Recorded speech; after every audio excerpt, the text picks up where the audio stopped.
বিসমিল্লাহ ওয়াসসালাতু ওয়াসসালামু আলা রাসূলিল্লাহ। আসসালামু আলাইকুম ওয়া রাহমাতুল্লাহি ওয়া বারাকাতুহু। মৌলিক কথা যা ছিল সব চলে আসছে।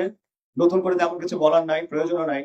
আমি সংক্ষেপে অল্প কয়েকটা কথা পুনরাবৃত্তি করব। গাজায় যে গণহত্যা হচ্ছে, এখানে সবচেয়ে দুঃখজনক যে বিষয়গুলো তার মধ্যে অন্যতম হলো এই গণহত্যা সবার চোখের সামনে হচ্ছে।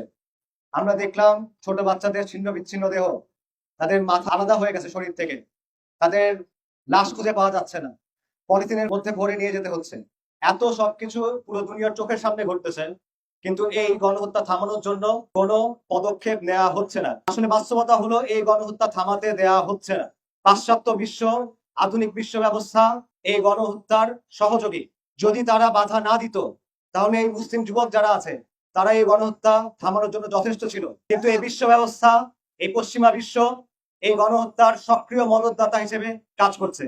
তাই গাজা গণহত্যা থেকে আমাদের যে শিক্ষাগুলো নেওয়া উচিত, তার মধ্যে অন্যতম গুরুত্বপূর্ণ শিক্ষা হলো এই বিশ্ব ব্যবস্থার বাস্তবতাকে বোঝা।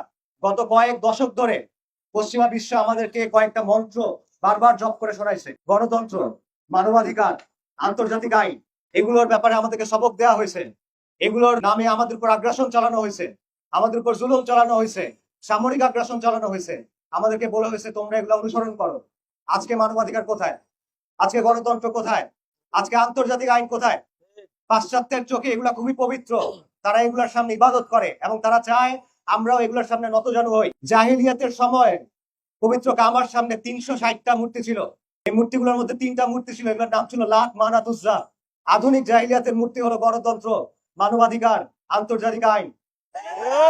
এগুলোর সামনে তারা চাচ্ছিল আমরা যেন মাথা নত করি, আমরা যেন এগুলোর আনুগত্য স্বীকার করি। আজকে এগুলোর বাস্তবতা পুরো বিশ্বের মানুষের সামনে স্পষ্ট, পশ্চিমা বিশ্বের মানুষের কাছে স্পষ্ট। মানুষ বুঝতে পারছে যে যেভাবে মাটির তৈরি মূর্তি প্রাণহীন, যেভাবে মাটির তৈরি মূর্তি কোনো প্রতিশ্রুতি রক্ষা করতে পারে না, সেভাবে আন্তর্জাতিক আইন, গণতন্ত্র, মানবাধিকার এই মূর্তিগুলো কোনো প্রতিশ্রুতি পালন করতে পারে না। এগুলা নিষ্প্রাণ, এগুলা নিষ্ক্রিয়। আন্তর্জাতিক আইনের কথা চিন্তা করেন।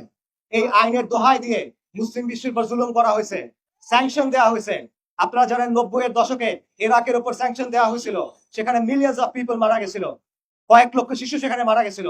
সেই আন্তর্জাতিক আইন আজকে কোথায়? ইসরায়েল কি আন্তর্জাতিক আইন ভঙ্গ করতেছে না? কোনো কিছুই তো হয় নাই, কারণ এই আন্তর্জাতিক আইনের কোনো বাস্তবতা নাই। মানবাধিকারের কথা চিন্তা করেন। গাজাতে কোন মানবাধিকার লঙ্ঘন হওয়া বাকি আছে? কোন মানবাধিকার সেখানে লঙ্ঘন হওয়া বাকি আছে? বুশ যখন আফগানিস্তানে আক্রমণ করছিল, সে বলছিল আমরা আফগানিস্তানের নারীদের মানবাধিকার রক্ষা করতে চাই। গাজার মুসলিমদের মানবাধিকার কোথায়? গাজার নারীদের মানবাধিকার কোথায়? গাজার শিশুদের মানবাধিকার কোথায়? গাজার বৃদ্ধদের মানবাধিকার কোথায়? এই মানবাধিকার কোনো বাস্তবতা নাই। এই পশ্চিমা বিশ্ব মানবাধিকারের নামে আমাদের উপর বিকৃত যৌনতা শিক্ষা চাপাই দিতে চায়, তারা ট্রান্সজেন্ডার বা চাপাই দিতে চায়, তারা চায় এলজিবিটি এজেন্ডা বাস্তবায়ন করতে। আমাদের দেশে অনেক রাজনৈতিক দল এসব এজেন্ডা বাস্তবায়নে তাদের সহযোগিতা করে। সেই মানবাধিকারের বাস্তবতা কি? ক্যাম্পের মধ্যে, রাফার মধ্যে জীবন্ত মানুষ আগুনে পুড়ে মারা যাচ্ছে, অনাহারে শিশু মারা যাচ্ছে। এরপরে মানবাধিকার কোনো সক্রিয়তা নাই কেন? আপনারা গণতন্ত্রের কথা চিন্তা করেন।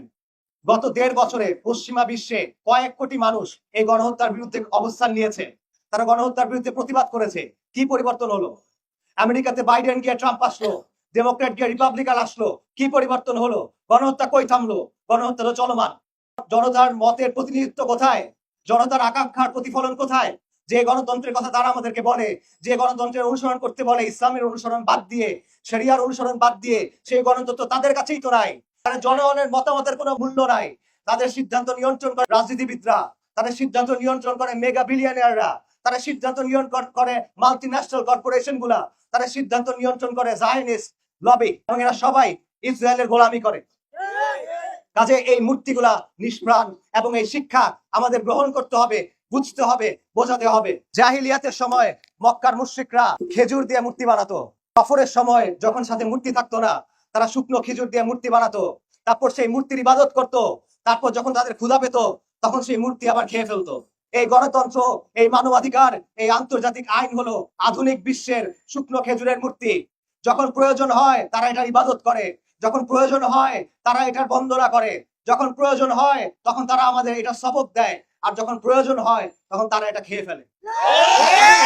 আমরা গাজার মধ্যে দেখতেছি কাজে এই বাস্তবতা, এই শিক্ষা আমাদের গ্রহণ করতে হবে। এই তন্ত্রমন্ত্রের পথ থেকে আমাদের ফিরে আসতে হবে। আমরা যদি পরিবর্তন চাই, আমরা যদি মুক্তি চাই, আমরা যদি সমাজকে বদলাতে চাই, আমরা যদি বিশ্বের এই বাস্তবতাকে বদলাতে চাই, তাহলে এই তন্ত্রমন্ত্রের পথ থেকে আমাদের ফিরে আসতে হবে। আমাদের ইলাহি পথের দিকে ফিরে যেতে হবে। আমাদের আম্বিয়া কেরামদের শিক্ষার দিকে ফিরে যেতে হবে। আমাদের সালাফুস সালেহিনের পথের দিকে ফিরে যেতে হবে। আল্লাহ সুবহানাহু ওয়া তাআলা আমাদের এই কথাগুলো বোঝার, মানার, বোঝানোর এবং বাস্তবায়ন করার তৌফিক দান করেন। আসসালামু আলাইকুম ওয়া রাহমাতুল্লাহি ওয়া বারাকাতুহু।